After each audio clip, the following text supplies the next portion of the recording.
नमस्कार, आप लाइव बिहार देख रहे हैं। मैं हूं राजमोहन तिवारी।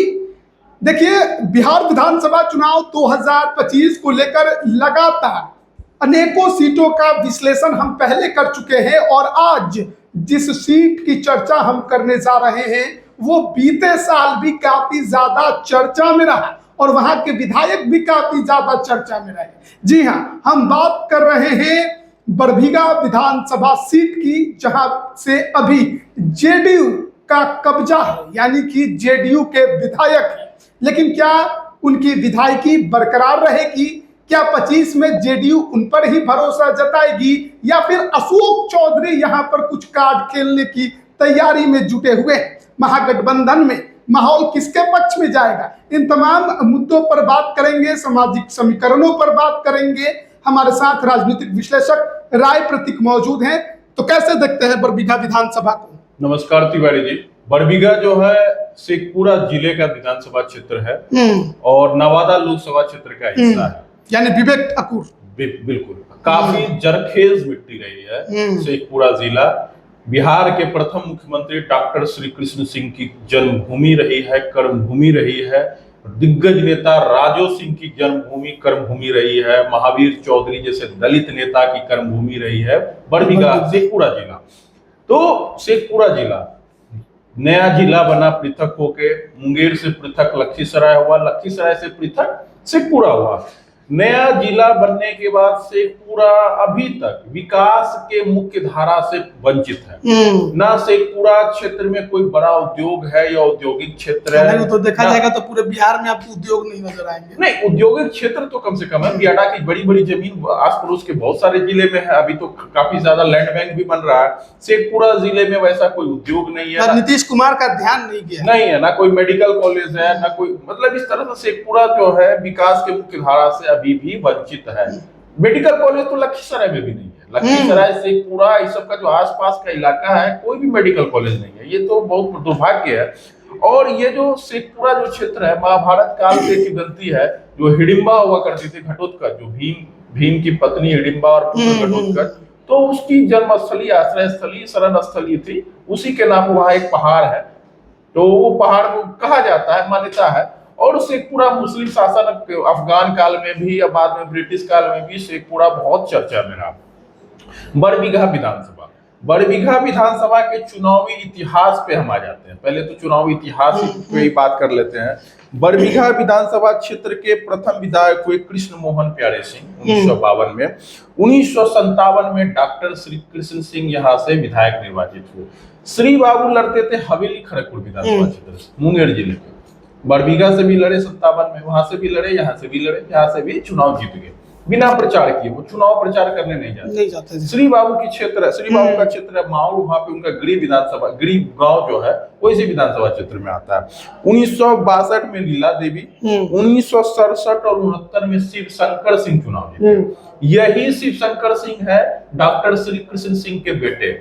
अपने जीते जी श्री बाबू अपने पुत्र को राजनीति में नहीं आने दिए। जब शिवशंकर सिंह को 1957 में टिकट दिया जा रहा था कांग्रेस के अंदर बहुत, तो श्री बाबू मना कर दिए, ठीक है दीजिए, हम विरोध नहीं करते, लेकिन हम चुनाव नहीं लड़ेंगे। तो शिवशंकर सिंह उस समय टल गए। तो श्री बाबू के निधन के बाद शिवशंकर सिंह उनके बेटे बरबीघा से राजनीति किए और बंडी शंकर सिंह उर्फ स्वराज बाबू बारसलीगंज से 3 बार विधायक और मंत्री रहे। 2 पुत्र राजनीति में आए। तो 1972 में राजो सिंह, कौन राजो सिंह? ये भी श्री बाबू के शिष्य चले। प्राइमरी स्कूल के शिक्षक से लेकर हथियामा के मतलब मुखिया रहे 72 तक, और 72 में पहली बार विधायक बने, वो भी डॉक्टर श्री कृष्ण सिंह के बेटे शिव शंकर सिंह को चुनाव हरा के, जो कि सीपीआई के उम्मीदवार थे। और राजो सिंह 72 में चुनाव लड़े, 77 में परिसीमन करवा दिए। अच्छा, मतलब परिसीमन हुआ इनका प्रभाव था ना। राजो सिंह प्रभावशाली आदमी थे, तो वो उन्होंने क्या, श्री बाबू के ही शिष्य थे। राजो सिंह भी श्री बाबू के शिष्य थे और महावीर चौधरी भी श्री बाबू के शिष्य थे। महावीर चौधरी का घर गया के अतरी जिले प्रखंड में है, अतरी क्षेत्र में है। वो घोसी वगैरह के राजनीति से विधायक रहते थे, जो रिजर्व सीट है। तो महावीर चौधरी, अशोक चौधरी के पिता, अशोक चौधरी जी के पिताजी महावीर चौधरी जी को बरबीघा लाने वाले राजो बाबू हैं।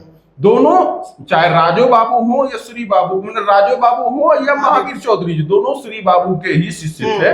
तो राजो सिंह जो है 1980 में महावीर चौधरी को बरबीघा विधानसभा क्षेत्र से विधायक जो है वो यहाँ ला के, मतलब परिसीमन में ये सीट एससी के लिए रिजर्व, एससी के लिए रिजर्व हो गया। 77 में नयन तारा दास जीती, 1980, 85, 90, 95 महावीर चौधरी।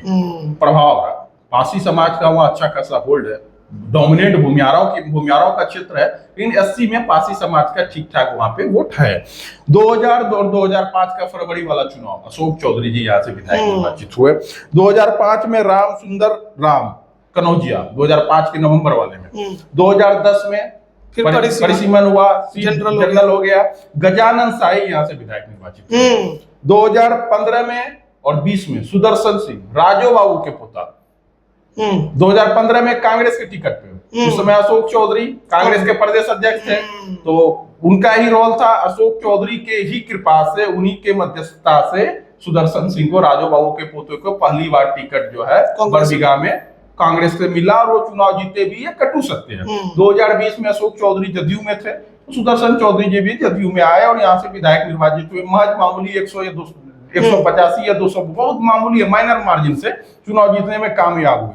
कांग्रेस के उम्मीदवार को हराया, कांग्रेस के उम्मीदवार गजानन साई को हराया। और अभी जो है सुदर्शन सिंह ललन बाबू के साथ खेमे में है, क्योंकि अशोक चौधरी बीच बीच में मीडिया में उठ जाता है। अशोक चौधरी जी अपने दामाद सायन कुणाल को चुनाव लड़ाना चाहते हैं बरबीघा से, कभी बरबीघा, कभी घोसी, कभी कांटी, कभी बरुराज, चर्चे में रहता है। सुदर्शन जी ने खुद भी कई बार इस तरह के तरीके के बयान दिए हैं, खासकर अशोक चौधरी को लेकर। तो एक बात लग रही है कि सुदर्शन जी जो विधायक हैं जेडीयू के बरबीघा से, उनमें और अशोक चौधरी के बीच अब वो ट्यूनिंग नहीं रह गई। और पिछली बार फ्लोर टेस्ट में तो सुदर्शन जी नाराज हो गए, तो लगा कि आएंगे ही नहीं।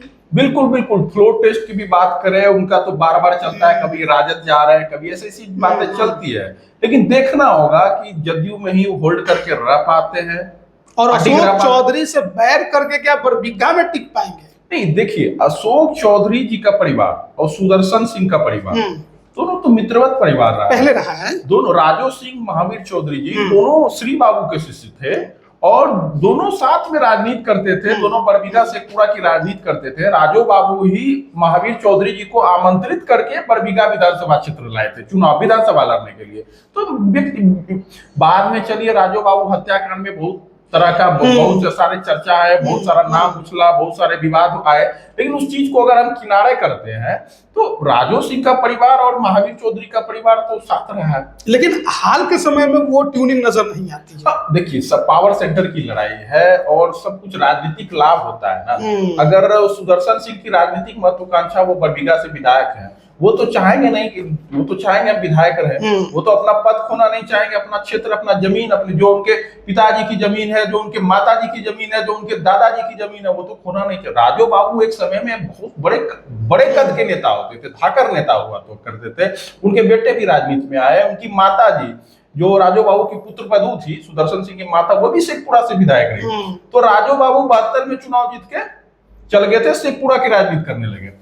अगर यहाँ के राजनीतिक इतिहास की बात अगर हम कर लिए हो, तो सामाजिक समीकरण की भी बात कर लें, तो बरबीघा प्रखंड आता है, शेखोपुर सराय प्रखंड आता है, और भूमिहार डोमिनेटेड 9 पंचायतें आते हैं शेखपुरा प्रखंड से, जो बरबीघा का हिस्सा है, जिसमें आथियामा वगैरह, बड़ा भूमिहार, मेहुस वगैरह, ये सब जो है बरबीघा का हिस्सा हो जाता है।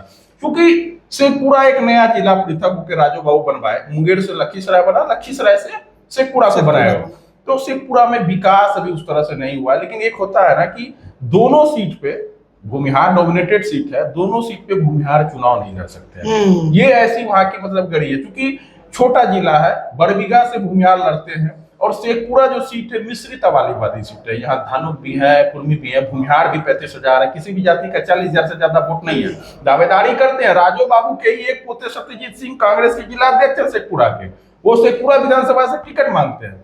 लेकिन ये होता है ना, बरबीघा भूमिहार लड़ रहे हैं तो शेखपुरा किसी अन्य को लड़ाया जाए। तो इस तरह की राजनीति जो है शेखपुरा में काफी ज्यादा है। और वहां के सामाजिक संरचना की बात करें तो प्रखंड आपको बता दिए, शेखोपुर सराय है, बरबीघा है, और शेखपुरा सदर का कुछ प्रखंड जो है उसमें जो आके विधानसभा से जीत हुआ, और काफी कम वोटर वाला विधानसभा है। 2 लाख ₹2,46,000 2,46,000 कुल वोटर है, जिसमें SC/ST समाज के वोटर 54,000 है, जिसमें पासी अच्छी खासी संख्या में है, पासवान भी है, राम भी है। पासी जो है उस क्षेत्र में, चूंकि महावीर चौधरी जी चुनाव लड़ने आए थे, ताल का क्षेत्र है। और यहाँ पे पहले एक बात देख लीजिए, मुस्लिम वोटर महज 10,000 है, महज 10,000। क्योंकि ये ताल का जो क्षेत्र है ना, हरनौत से ले लीजिए, हरनौत, अस्थावा, बरबीघा, आपका मोकामा, लखीसराय, आपका बाढ़, बख्तियारपुर, ये सब जो चीजें फतुहा तक चले जाए, बख्तियारपुर तक चले जाए। जो ताल का जो क्षेत्र है ना, इस ताल के क्षेत्र में मुस्लिमों की संख्या बहुत ही कम है। कई कारण रहे हैं, इतिहास रहा है अफगानों का, जिसमें आक्रमण हुआ बंगाल के ना, तो यहाँ पे चकवारों का इतिहास रहा। चकवार यहाँ बहुत ज्यादा मुस्लिमों से संघर्ष किए, कामगार खां से लड़ाई हुई, कामगार खां नामगार को जो नरहट के वहां पे एक दिया गया था। तो बहुत सारा इतिहास है यहाँ पे मुस्लिमों की संख्या कम होने का। टाल के क्षेत्र में मुस्लिम संख्या बहुत लिमिटेड है। आप देखिए भूमिहार क्षेत्र भी है 82,000, 85,000 भी कहते हैं, लेकिन भूमिहारों का जो ऑफिशियल है वो 82,000 संख्या है यहाँ पे। अदर फॉरवर्ड 8,000 है, और कोयरी कुर्मी धानु 38 से 40,000 है, यादव 28,000 है, 22 से 10,000 है, और अदर्स EBC OBC 18,000 है। ये है। और बाकी जब यहाँ के हम दावेदारों की चर्चा करें, क्योंकि बरबीघा विधानसभा क्षेत्र आज के तारीख में बहुत हॉट है, क्योंकि यहाँ से सुदर्शन सिंह जदयू में अडिग रहते हैं या नहीं रहते हैं, ये देखने वाली बात है। सुदर्शन सिंह जो है, कभी चर्चा चलता है कि RJD में जा रहे हैं, कभी चर्चा चलता है, लेकिन अभी ललन सिंह उनके बैक में खड़े हैं, ललन सिंह के खेमे में है, और लगता है कि जदयू में ही रह जाएंगे। देखिए, बात जब बरबीघा की हम करेंगे तो अशोक चौधरी का भी प्रभाव है, तो अशोक चौधरी से बैर करके क्या बरबीघा में वो टिके रह पाएंगे, ये भी बड़ा सवाल है। देखिए, पारिवारिक संबंध घनिष्ठ रहा है। अगर अशोक चौधरी जी अपने दामाद को चुनाव नहीं लड़ाते हैं बरबीघा में, तो फिर बैर करने की कोई बात नहीं है। सुदर्शन सिंह उनके पुराने पारिवारिक मित्र, राजो सिंह मतलब राजो बाबू के पोते हैं, वही उनको राजनीति में आगे भी बढ़ाए हैं, तो बैर करने की बात नहीं है। अगर सुदर्शन सिंह राजद कांग्रेस में भी जाते हैं तो उनको टिकट ऑफर कर दिया जाएगा। बड़े पारिवारिक पृष्ठभूमि से आते हैं, राजो सिंह के पौत्र, एक परिवार का वहां दबदबा वर्चस्व है, एक इन्फ्लुएंस है। 2 बार से विधायक भी है। उनके दादाजी विधायक रहते थे, बेगूसराय से सांसद रहे, उनकी माताजी से पूरा से विधायक रही, तो देखने वाली बात है।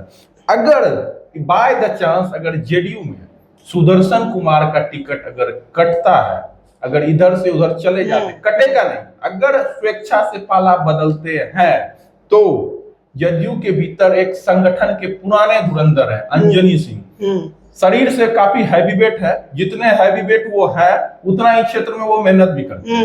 मुंगेर जिले के प्रभारी हैं, काफी मेहनत कर रहे हैं, ताबड़तोड़ दौरा भी कर रहे हैं, और संबंध उनके बढ़िया है। ललन बाबू से भी बहुत बढ़िया है, अशोक चौधरी जी से भी बढ़िया है, माननीय नीतीश कुमार जी से भी बढ़िया है। तो अंजनी सिंह 40 साल से जदयू पार्टी के, समता पार्टी के समय से ही वो जदयू को समय दे रहे हैं, जदयू में सक्रिय हैं, संगठन को समय दे रहे हैं, और काफी सक्रिय हैं, पढ़े लिखे हैं, पैसे वाले भी हैं। तो अंजनी सिंह, अगर सुदर्शन सिंह के टिकट पे संदेह आता है जदयू के भीतर, तो विकल्प के रूप में जदयू में अंजनी सिंह का नाम सबसे आगे आ सकता है। अंजनी सिंह टिकट का मांग भी कर रहे हैं, और जदयू में उनकी पैरोकारी भी काफी मजबूत है, और जितने हैवी वेट वो फिजिकली है, उतने हैवी वेट वो क्षेत्र में हैवी वेट वो काम भी करते हैं, इसमें कोई संशय नहीं है। अब आ जाइए डॉक्टर शहजानंद, IMA के नेशनल प्रेसिडेंट रहे हैं, बड़े डॉक्टर हैं। डॉक्टर शहजानंद भी चुनाव लड़ना चाह रहे हैं, कभी लोजपा में जाते हैं, कभी भाजपा में जाते हैं, कभी नीतीश कुमार के दरबार में जाते हैं, कभी ललन सिंह के दरबार में जाते हैं कि हमें टिकट मिल जाए। डॉक्टर शहजानंद, उनके बेटे दोनों दरबारी कर रहे हैं, हर जगह जगह पे घूम रहे हैं, बुद्धिजीवी वर्ग है, मेडिकल संगठन के सुप्रीमो रहे हैं पूरा देश के। तो शहजानंद भी, और उनका गृह क्षेत्र है, वो भी चुनाव लड़ने की इच्छा रखते हैं। अब देखना है डॉक्टर शहजानंद सिंह का क्या होता है। यही नहीं, भाजपा की एक नेत्री है पूनम शर्मा, प्रदेश महामंत्री रही है भाजपा की, अभी नेशनल फर्टिलाइजर लिमिटेड की निदेशक भी, स्वतंत्र निदेशक है। बरबीघा या नवादा में भाजपा के टिकट से चुनाव लड़ना, काफी अच्छी नेत्री है। चूंकि ब्रह्मर्षि समाज में महिला नेतृत्व का कमी है, तो गिने चुने महिला नेतृत्व है, उसमें एक पूनम शर्मा का भी नाम आता है, लेकिन शर्त है कि भाजपा को ये सीट जाए, तब तो वो बरबीघा या नवादा में सक्रिय है। गजानन शाही कांग्रेस से पिछली बार महज कुछ वोटों से चुनाव हारे थे, 185 वोट या 200 वोट के आसपास। कांग्रेस से दोबारा उनको टिकट मिलेगा इसकी संभावना बहुत अधिक है। गजानन शाही, अनिल शंकर सिन्हा आरजेडी से, डॉक्टर श्री कृष्ण सिंह के परपोते हैं, वो भी चुनाव लड़ना चाह रहे हैं। उन्होंने तो 3 बकायदा आरजेडी पार्टी को अपने 3 सीट का दिया है, या तो उनको बरबीघा दे दीजिए, या बारसनीगंज दे दीजिए, या मुजफ्फरपुर जिले की साहेबगंज विधानसभा सीट से हमको चुनाव लड़ने का मौका दीजिए। क्योंकि उनका मानना है कि श्री बाबू का नाम है, श्री बाबू के परपोते हैं, श्री बाबू के नाम पे वो चुनावी नैया को पार लगाना चाहते हैं। तो अनिल शंकर सिन्हा भी हो गए। अब एक देखिए भोजपुरी अभिनेत्री है सीमा सिंह, अच्छा, लोजपा में है, काफी बरबीघा में घूमने, चुनाव तो लड़ेंगे ही लड़ेंगे। तो अब सीमा सिंह है, उनका ससुराल शायद बरबीघा ही है, खूब घूम रही है, हम चुनाव लड़ेंगे। तो सीमा सिंह को भी इग्नोर नहीं कर सकते हैं, पूरी तैयारी से पूरा बैनर। सवाल है कि जेडीयू ये सीट छोड़ेगी कब? तो हाँ, लोजपा में है। अब देख लीजिए सूरजभान सिंह, सूरजभान सिंह का यहाँ भी दावेदारी है। सूरजभान सिंह पूरा परिवार के लिए सीट चाहते हैं क्या? सूरजभान सिंह अपने परिवार के लिए 2 सीट मोकामा भी चाहिए उनको। मोकामा में उनके छोटे ललन सिंह है, मोकामा में हाँ उनके सहयोगी, लेकिन वो बीजेपी में है। हाँ, तो मोकामा में उनके छोटे भाई कन्हैया सिंह और ललन सिंह, छोटे ललन सिंह, दोनों दावेदार हैं। नलिनी रंजन सिंह उर्फ ललन सिंह काफी 4-5 बार से अनंत सिंह को कड़ी टक्कर देते आ रहे हैं। 2005 चुनाव में उनकी पत्नी लड़ी थी। 2005 में तो महज 100 वोट से चुनाव हारे थे मोकामा में। तो पशुपति पारस की पार्टी से हो सकता है नलिनी रंजन सिंह उर्फ ललन, लेकिन अभी बीजेपी में है। अभी बीजेपी में, लेकिन अनंत सिंह भी तो जदयू में है। अनंत सिंह के परिवार को टिकट मिल, क्या कहा जाए, अनंत सिंह जदयू में है या फिर आरजेडी में है? अभी देखा जाए तो बकायदा अगर औपचारिक तौर पे तो आरजेडी के विधायक है। नहीं, अभी उनकी पत्नी आरजेडी की विधायक है। अभी जिस हिसाब से नीतीश कुमार से उनके संबंध बढ़े हैं और चुनाव होना है, एक अनंत सिंह का प्रभाव मोकामा में ही नहीं है ना, समूचे टाल क्षेत्र में। और टाल क्षेत्र के अंदर कम से कम 7-8 विधानसभा क्षेत्र आता है। बरबीघा, लखीसराय से लेकर अस्थापा, अरनौद, बख्तियारपुर, छूट कर आए थे जेल से बाहर, फिर चले गए जेल में। इसके पीछे भी कहानी बताया जाता है कि ललन सिंह का हाथ हो सकता है। तो ऐसे में ललन सिंह क्या अनंत सिंह को चाहेंगे कि उन्हें टिकट मिले? ये बड़ा सवाल है। ललन सिंह देखना होगा ना, अनंत सिंह भी बड़े नाम है ना। आपको बता दिए अनंत सिंह का प्रभाव टाल क्षेत्र के सारे विधानसभा, अनंत सिंह का जाना मतलब टाल क्षेत्र के सभी 7-8 विधानसभा क्षेत्र में एनडीए को 10-5 हजार से ज्यादा 15-20 हजार तक के वोटों का नुकसान संभव है। तो ये भी एक फैक्टर है ना।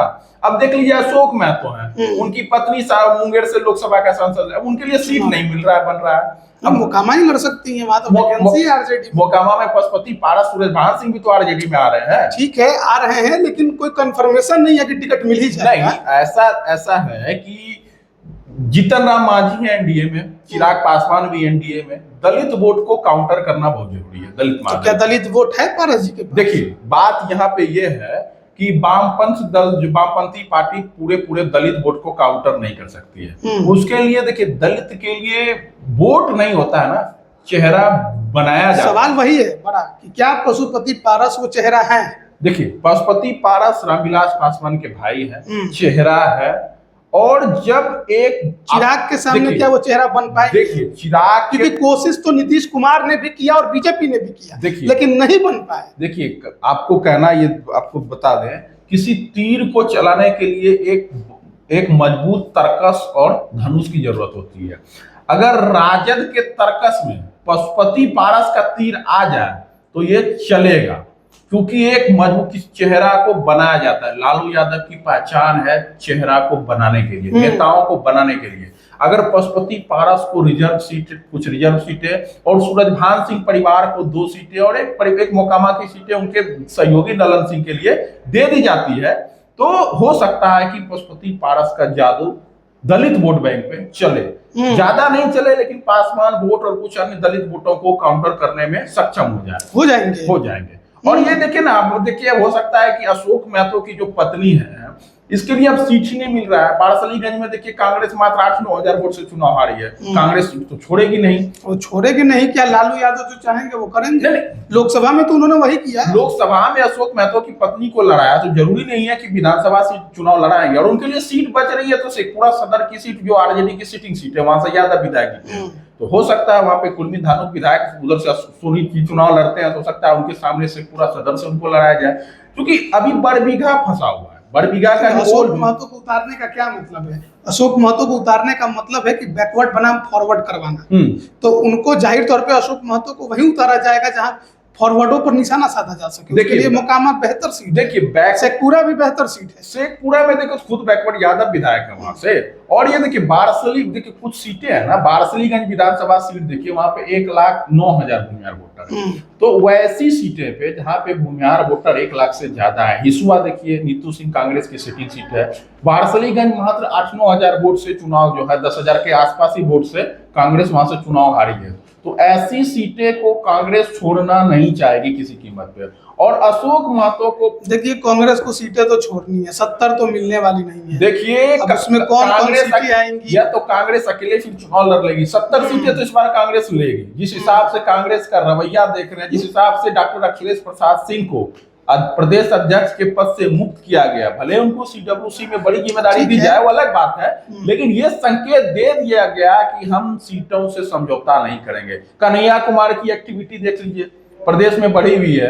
तो 70 सीट कांग्रेस लेगी। और ये नहीं है कि कांग्रेस जो पुरानी सीट लड़ी है वही लड़ रही, जिस सीट पे कांग्रेस का प्रदर्शन अच्छा है या तो कांग्रेस जीती हुई है या 10,000 के ही अंतर से कांग्रेस वो सीट हारी है, तो वैसी सीटों कांग्रेस छोड़ने वाली नहीं है। हिसुआ, बारसलीगंज, बड़बिघा, ये तीनों सीट कांग्रेस पिछले बार लड़ी है। तीनों सीट से भूमिहार लड़े हैं और लाख लाख वोट वाले ये भूमिहारों की सीट है। तो ये तीनों सीट कांग्रेस छोड़ेगी, ये हम कल्पना नहीं कर सकते।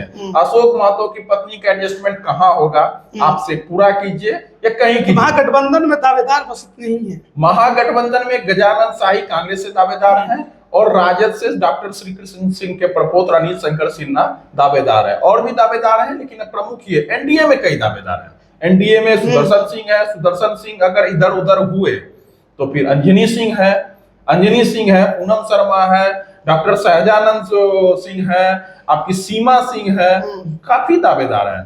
तो बड़बिघा फंसा हुआ है। तो देखिए चुनाव से पहले जब चर्चाएं होती हैं तो केवल अनुमान पर ही बातचीत होती है। और बड़बिघा विधानसभा का माहौल क्या है उस पर हम बात कर रहे थे। चाहे बात आप जेडीयू के वर्तमान विधायक सुदर्शन जी की बात करिए, क्योंकि नाराजगी तो है अशोक चौधरी से, और वो बीते साल फ्लोर टेस्ट में भी हमें जिस तरीके से रही वो हमने देखा। लेकिन क्या ललन सिंह का बैकअप आने के बाद उनके लिए राह बड़बिघा में आसान होगी, फिर से टिकट मिलेगा? क्या सुदर्शन फिर से चुनाव जीतकर विधानसभा जेडीयू के टिकट पर जाएंगे या फिर सिंबल बदल भी सकता है? वही बात अगर महागठबंधन की करे तो कई दावेदारों के नाम पर हमने चर्चा की। आप इस पर क्या राय रखते हैं, कमेंट करके जरूर बताएं। आप सभी का बहुत बहुत धन्यवाद।